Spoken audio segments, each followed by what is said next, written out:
અમરેલી જિલ્લાના જાફરાબાદ બંદરે આજે દરિયામાં રહેલી બોટો જે તંત્ર દ્વારા લાવવામાં આવી।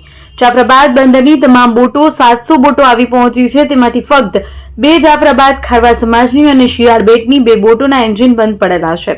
જાફરાબાદથી 23 કે 24 નોટિકલ દૂર હતી। તેમને કોસ્ટગાર્ડ જીવના જોખમે ઊંચા મોજા ઉછળતા છતાં ત્યાં જઈ બોટોને અને ખલાસીઓને અત્યારે જાફરાબાદ બંદર ઉપર લાવવામાં આવ્યા છે। જાફરાબાદ બંદરથી 3 બોટો ડૂબી ગઈ છે અને 11 ખલાસીઓ હજુ લાપતા છે। કોસ્ટગાર્ડ ટીમ દ્વારા સહકાર આપ્યો, સરકારી તંત્ર દ્વારા સહકાર મળ્યો તે બદલ ખારવા સમાજ બોટ એસોસિએશનના પ્રમુખ શ્રી કનૈયાલાલ સોલંકી આભાર વ્યક્ત કર્યો છે। આપનું નામ સાહેબ? કનૈયાલાલ સોલંકી। સાહેબ, આપણે માછીમાર બોટ એસોસિએશન અત્યારે દરિયામાં આપણે બોટો બંધ હતી ત્યારે કેટલી બોટો લાવવામાં આવી છે? દરિયામાં જે જાફરાબાદ બંદરમાં 700 બોટ છે। 700 પૈકી તમામ બોટો આવી ગયેલી। ફક્ત 4 બોટો આપણા ખલાસી માણસો સહિત અને 1 બોટ ખાલી બોટ એમાંથી માણસોને રેસ્ક્યુ કરેલા છે। એ બોટ દરિયામાં છે। બાકીની 4 બોટ 2 શિયાળ બેટની અને 2 ખારવા સમાજની જેને એન્જિનો બંધ પડેલા હતા, કોસ્ટગાર્ડે એ લોકોની સાથે સહકાર આપી અને કોસ્ટગાર્ડે એની સાથે રહી અને સાચવેલી હતી। અત્યારે સવારે જાફરાબાદથી ખારવા સમાજની 6 બોટ એને રેસ્ક્યુ કરવા માટે જઈ અને બંદરથી 23-24 નોટિકલ માઇલ સુધી પહોંચી પવનને મોજાને હોવા છતાં પણ જાનની જોખમે જઈ અને આ બોટોને રેસ્ક્યુ કરી બાંધી અને ત્યાં લઈને આવ્યા છે।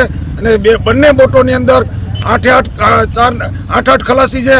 આ તમામ સલામત છે અને બાકીની 2 બોટો પણ જે બંધ હતી એની અંદર 9 એકમાં 9 ને એકમાં 10 ખલાસી હતા। આ પણ સલામત છે। હવે હાલમાં જાફરાબાદ બંદરની એક પણ માણસોવાળી બોટ એક પણ નથી રહેલી। એક ખાલી બોટ દરિયાની અંદર છે।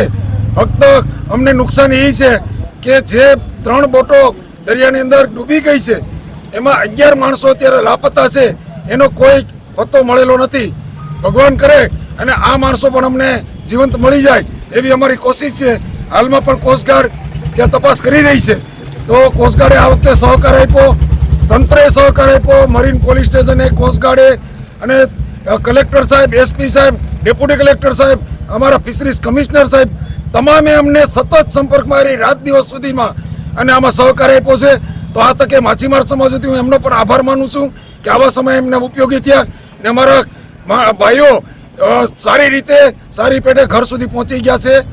હવે અમારી તકલીફ એક સરકારશ્રીને વિનંતી છે કે આપ જોઈ રહ્યા છો કે જેટી ઉપર 10-10, 12-12 બોટોના થપ્પા લાગેલા છે। તો વહેલી તકે અમારી જેટી મંજૂર થાય એવી સરકારશ્રીને વિનંતી છે અમારી।